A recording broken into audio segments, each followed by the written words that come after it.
مولا حسین مولا حسین مولا حسین مولا حسین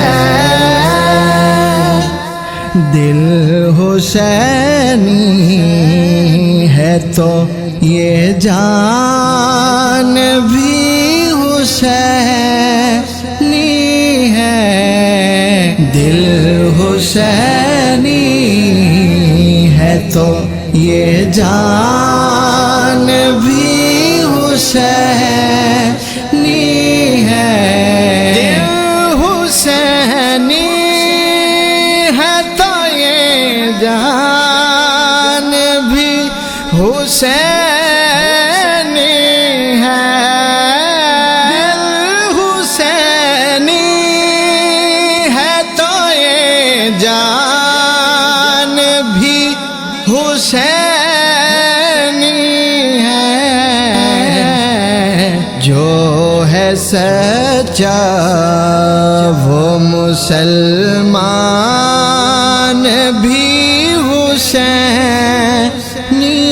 ہے دل حسینی ہے تو یہ جان بھی حسینی ہے دل حسینی ہے تو ملک کی روجا گے جنت میں بتاؤ کیسے ملک کی روجا گے جنت میں بتاؤ کیسے یاد رکھنا کہ وہ دربان بھی حسینی ہے دل حسینی ہے تو جن سے رکھتے ہو دلوں میں شفاعت کی طلب جیسے رکھتے ہو دلوں میں شفاعت کی طلب ساری نبیوں کا وہ سلطان بھی حسینی ہے دل حسینی ہے تو ان کا احسان ہے جو آج مسلمان ہیں ہم ان کا احسان ہے جو آج مسلمان ہیں ہم یہ مساجد اور قرآن بھی حسینی ہے دل حسینی ہے تو نہیں جھکتا نہیں بکتا وہ کفر کے آگے نہیں جھکتا جس میں اللہ کے قرآن کا کچھ نہ کچھ حصہ اور بڑے خوش نصیب وہ لوگ ہوتے ہیں کہ جن کے سینوں میں اللہ کا قرآن محفوظ ہوتا ہے اور وہ لمحے داودی میں قرآن مجید فرقان حمید کی تلاوت سے لوگوں کے دلوں کو آباد کرتے ہیں اب بسط